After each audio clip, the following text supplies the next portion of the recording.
मैं रजनीकांत सोनी आर के सोनी क्लासेस में आपका हार्दिक स्वागत करता हूं। आशा करता हूं आप सभी लोग बहुत अच्छे होंगे। जैसा कि आपने सभी ने देखा होगा एमपीपीए पर जेल परीक्षा 2020 अर्थात जेल प्रहरी परीक्षा 2020 का नोटिफिकेशन आ चुका है। अर्थात अब आप लोगों को या आप लोगों के सामने एक एग्जाम है जिसकी तैयारी आपको करना है। काफी दिनों से हम इस एग्जाम की प्रतीक्षा कर रहे थे। जो भी बच्चे एसआई की तैयारी कर रहे हैं, कांस्टेबल की तैयारी कर रहे हैं, उनके लिए ये संजीवनी बूटी की तरह काम करेगी। अर्थात आपको पढ़ना है, कंटिन्यू पढ़ना है। बहुत अच्छा एग्जाम है। रूल बुक भी जारी कर दी गई है व्यापम ने, डेट भी जारी कर दी है कब होगा। अर्थात लॉकडाउन में आपकी जितनी भी पढ़ाई वेस्ट हुई है, या फिर मैं ये कहूं कि लॉकडाउन में आप लोगों ने हो सकता है बहुत अच्छी पढ़ाई की हो, अभी भी हमारी क्लासेस स्टार्ट नहीं हो पा रही हैं, लेकिन आपके सामने एक एग्जाम है, उसको आप पढ़ें, अच्छे से तैयार करें। तो उसी एग्जाम की तैयारी के बारे में मैं आपको संपूर्ण जानकारी यहां पर दे रहा हूं। बहुत अच्छे से वीडियो देखें और अंत तक देखें। तो जैसे कि हेडिंग डली हुई है जेल प्रहरी परीक्षा 2020। अब इसकी अगर हम रूल बुक की बात करें तो इसकी रूल बुक काफी लंबी है। बहुत सारी ऐसी चीजें हैं जो हमारे काम की नहीं है, इसीलिए एक छोटी सी वीडियो के माध्यम से मैं आपको संपूर्ण जानकारी देने की कोशिश करूंगा और आशा करता हूं कि आप लोगों को ज्यादा से ज्यादा ये चीजें समझ में आए, जिससे आप एक सही दिशा में अपने एग्जाम की तैयारी कर सकें। और मैं यहां आपको बताऊंगा कि कैसे आप इस एग्जाम को क्रैक कर सकते हैं, कैसे हम 85 प्लस मार्क्स ला सकते हैं, क्योंकि आपका 100 प्रश्न का पेपर रहेगा जो अभी मैं आपको बताऊंगा।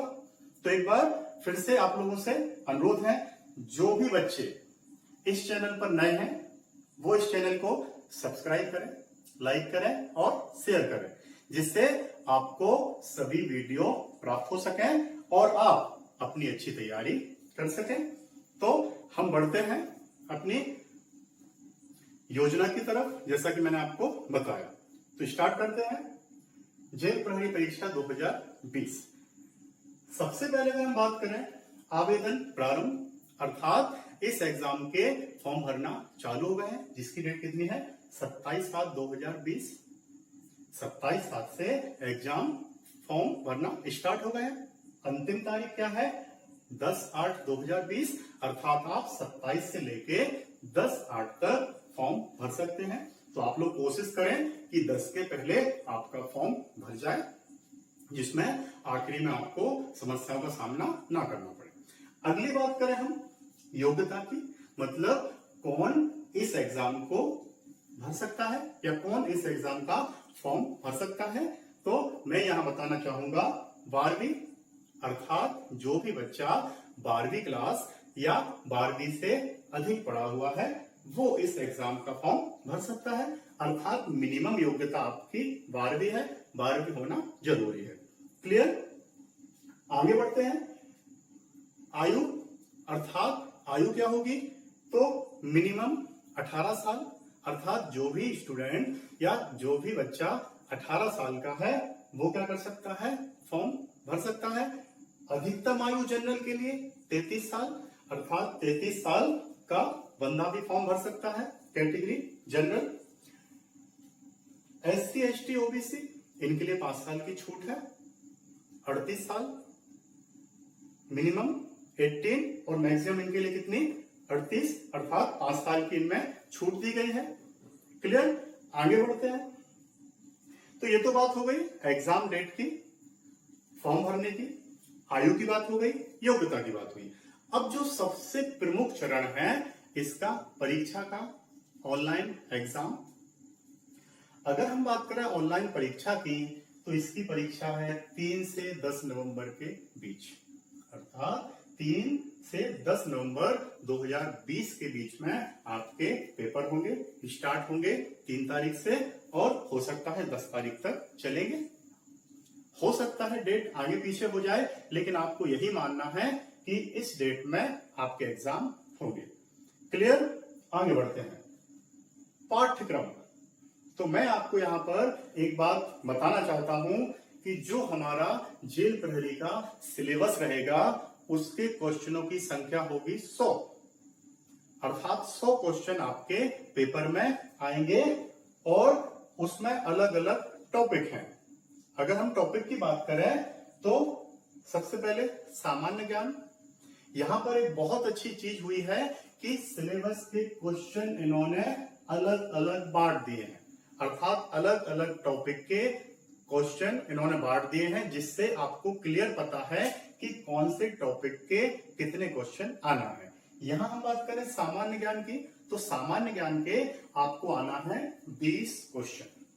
अब सामान्य ज्ञान में क्या आएगा, तो यहां मैं बताना चाहूंगा सामान्य ज्ञान में सब कुछ आएगा। मुख्यतः आपको इसमें एमपी पर जोर देना है, क्योंकि ये एमपी का एग्जाम है, मध्य प्रदेश की तरफ से निकाला गया है, तो मध्य प्रदेश के क्वेश्चन यहां पर ज्यादा आने की संभावना रहेगी। लेकिन इसका मतलब ये बिल्कुल नहीं कि सिर्फ हम एमपी ही पढ़ें, हमें पॉलिटी भी पढ़ना है, हमें ज्योग्राफी भी पढ़ना है, हमें हिस्ट्री भी पढ़ना है, हमें करंट भी पढ़ना है, उसके अलावा हमें स्पोर्ट भी पढ़ना है, अर्थात जीएस में जो भी कुछ आता है वो सब हमें इसमें पढ़ना है। तो फिर से एक बार, सामान्य ज्ञान हमें पढ़ना है, उसके अंतर्गत जितने भी टॉपिक आते हैं वो सभी हमें कवर करना है। अगला सामान्य गणित।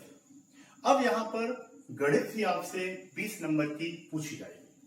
अब गणित में सभी टॉपिक आपको पढ़ना है, चाहे वो आपके ए से रिलेटेड क्वेश्चन है, चाहे वो आपके एसआई से रिलेटेड हो, पीआई से रिलेटेड हो, उसके अलावा सीआई से रिलेटेड हो, फिर आपके बात करें संख्याओं से रिलेटेड, तो जितने भी गणित में टॉपिक आते हैं वो सभी आपको पढ़ना है, क्योंकि इन्होंने लिखा है सामान्य गणित। अब अंदर क्या आएगा ये उन्होंने नहीं बताया है, तो हम पूरे टॉपिक की तैयारी करेंगे। अगला टॉपिक सामान्य विज्ञान। अब सामान्य विज्ञान अर्थात यहां पर आपको बायोलॉजी भी पढ़नी है, फिजिक्स भी पढ़नी है और केमिस्ट्री भी पढ़ना है। बहुत अच्छी साइंस आती है एग्जाम में आपके, बहुत अच्छे से आपको पढ़नी पड़ेगी। तीनों टॉपिक आपको बहुत अच्छे से कंप्लीट करने पड़ेंगे। क्लियर? आगे बढ़ते हैं। सामान्य हिंदी, 20 नंबर की यहां आपसे हिंदी पूछी जाएगी। 20 नंबर की हिंदी पूछी जाएगी और हिंदी से रिलेटेड पूरे टॉपिक आपको पढ़ने पड़ेंगे। हिंदी के विकास की बात करें, चाहे रस की बात करें, चाहे छंद, चाहे अलंकार, है ना, संज्ञा से अव्यय तक, फिर उसके अलावा हिंदी साहित्य, थोड़ा सा हिंदी साहित्य, ज्यादा नहीं, थोड़ा सा आपको पढ़ना पड़ेगा। हिंदी आपको मैं ही पढ़ाने वाला हूं, तो एक एक टॉपिक हम यहां पढ़ेंगे। जैसे ही ये हमारी जानकारी कंप्लीट हो जाएगी, उसके बाद अगले वीडियो में मैं आपको टॉपिक बाय टॉपिक हिंदी पढ़ाने वाला हूं, तो बहुत ध्यान से वो आपको पढ़ना है, क्योंकि हिंदी में आपके 20 में से 20 नंबर आ सकते हैं। विश्वास मानिए आप लोग, है ना, हम चाहे तो यहाँ 20 में से 20 ला सकते हैं और आएंगे आपके, है ना। हम करेंगे स्टार्ट उसका अगला लेक्चर। आगे बढ़ते हैं। सामान्य अंग्रेजी, तो अंग्रेजी के भी यहाँ पर कितने 20 क्वेश्चन आएंगे। तो ये तो बात हुई आपकी ऑनलाइन परीक्षा की। इसके अगर हम अंकों की बात करें तो 100 अंक और आपके 100 प्रश्न रहेंगे। क्लियर? अर्थात आपको 100 प्रश्न पूछे जाएंगे इस परीक्षा में। अब जैसे ही आपका ये ऑनलाइन पेपर होगा, ऑनलाइन परीक्षा होगी, इसके आधार पर आपकी मेरिट बनेगी और जो भी बच्चा इस मेरिट में आएगा उसको द्वितीय चरण के लिए बुलाया जाएगा। ये तो प्रथम चरण की बात हो गई। अब हम बात करेंगे किसकी? द्वितीय चरण की बात करेंगे। और द्वितीय चरण में आपका क्या होगा? शारीरिक परीक्षण अर्थात फिजिकल। अब अगर हम हाइट की बात करें, हाइट भी एक बहुत बड़ा पॉइंट है। अगर हम हाइट की बात करें तो मेल के लिए 165 सेंटीमीटर अर्थात जिसकी 165 सेंटीमीटर या उससे अधिक है वो ये फॉर्म भर सकता है। महिलाओं की बात करें तो 158 सेंटीमीटर अर्थात 158 सेंटीमीटर जिसकी हाइट होगी वो महिलाएं या लड़कियां क्या कर सकती हैं? फॉर्म भर सकती है। क्लियर। अब बात करें हम द्वितीय चरण की। यहां पर आपका जैसे ही ऑनलाइन एग्जाम में सिलेक्शन होगा, आपको शारीरिक परीक्षा के लिए बुलाया जाएगा और वहां पर सबसे पहले आपकी हाइट चेक होगी। क्लियर। अब अगर हम बात करें इवेंट की, तो इसमें दो इवेंट हैं। सबसे पहला रनिंग और दूसरे की हम बात करें तो गोला फेंक। तो रनिंग की बात करें तो यहां पर 800 मीटर 2 मिनट 50 सेकंड में पुरुषों के लिए और 4 मिनट में महिलाओं के लिए। फिर से सुने, पुरुषों के लिए 2 मिनट 50 सेकंड, महिलाओं के लिए 4 मिनट में पूरी 800 मीटर आपकी रनिंग पूरी करना है। यहां पर एक चीज ध्यान रखें कि रनिंग के लिए आपको एक ही चांस मिलेगा। अगर आप रनिंग में क्वालिफाई नहीं होते हैं तो आपको गोला फेंकने के लिए नहीं बुलाया जाएगा। जैसे ही आपकी रनिंग होती है और अगर आप क्वालिफाई होते हैं तो आपको थोड़ी देर बाद गोला फेंकने के लिए बुलाया जाता है। क्लियर। अब अगर हम गोला फेंक की बात करें तो पुरुषों के लिए गोला कितना फेंकना है, 20 फीट। वजन कितना होगा, 7 किलो 260 ग्राम। फिर से सुने, पुरुषों के लिए 7 किलो 260 ग्राम। महिलाओं की बात करें तो 16 फीट। वजन की बात करें तो 4 किलो। फिर से सुने एक बार, महिलाओं के लिए 16 फीट और आपका वेट कितना, 4 किलो। तो ये जानकारी हुई आपकी द्वितीय चरण की। जो भी बच्चा इस द्वितीय चरण में क्वालिफाई हो जाएगा, जो भी बच्चा इस द्वितीय चरण में क्वालिफाई हो जाएगा, उसकी मेरिट बनेगी और आपका सिलेक्शन होगा। यहां पर मैं आपको एक बात बताना चाहूंगा कि फिजिकल के कोई मार्क्स नहीं होते हैं। आपकी जो भी मेरिट बनेगी वो आपकी ऑनलाइन एग्जाम के आधार पर बनेगी। ये सिर्फ क्वालिफाई है, अर्थात क्वालिफाई करना आपको जरूरी है। अगर आप क्वालिफाई नहीं करते हैं और अगर आपके रिटर्न में कितने भी नंबर हैं तो आपका सिलेक्शन नहीं होगा। ध्यान रखें। तो ये सब चीजें क्या है, सिर्फ क्वालिफाई। तो ये हमारी संपूर्ण जानकारी थी इसकी जेल प्रहरी परीक्षा 2020 की। तो बहुत अच्छा एक सुनहरा मौका मिला है आप लोगों के लिए, मध्य प्रदेश के छात्रों के लिए जो बहुत दिनों से एग्जाम की तैयारी कर रहे थे और मध्य प्रदेश में बहुत दिनों से एग्जाम नहीं आ रहा था। तो एक बहुत अच्छा एग्जाम है। जो भी बच्चा तैयारी कर रहा है और अगर वो जेल प्रहरी की तैयारी करना चाहता है तो ये बहुत अच्छा उनके लिए मौका है। आप अभी से तैयारी करें, बहुत टाइम है आपके पास, सफिशिएंट टाइम है। यहाँ पर एक चीज और बताना चाहूंगा कि आपको रिटर्न एग्जाम के साथ साथ फिजिकल की भी तैयारी करना है, क्योंकि ये जो दो इवेंट हैं ये देखने में सरल लगते हैं लेकिन वास्तव में इनके लिए आपको मेहनत संपूर्ण करनी पड़ेगी। बिना मेहनत के कुछ भी नहीं होने वाला है। बहुत कंपटीशन है, माने आप लोग। तो आपको रिटर्न के साथ साथ ऑनलाइन परीक्षा के साथ साथ किसकी तैयारी करना है, फिजिकल की भी तैयारी करना है। अभी से आप लोग है ना थोड़ी थोड़ी रनिंग स्टार्ट करें, अपनी पढ़ाई स्टार्ट करें।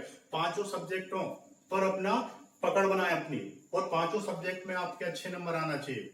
85 बल्कि 90 आपका टारगेट होना चाहिए, जब जाके आपका फाइनल सिलेक्शन होगा। बहुत कंपटीशन है, आपको पढ़ना है और पोस्ट लेना है। यहां पर मैं एक चीज और बताना चाहूंगा, ये आपको कभी नहीं सोचना है कि पोस्टें बहुत कम हैं। हो सकता है पोस्टें और बढ़ जाएंगी। तो आपके लिए तो एक ही पोस्ट चाहिए है, इसलिए आपको अपना 100% देना है, आपका सिलेक्शन श्योर होगा। तो इसी के साथ मैं अपना ये लेक्चर समाप्त करता हूं और आशा करता हूं कि आप लोगों के लिए ये जानकारी सफिशिएंट होगी जेल प्रहरी परीक्षा की।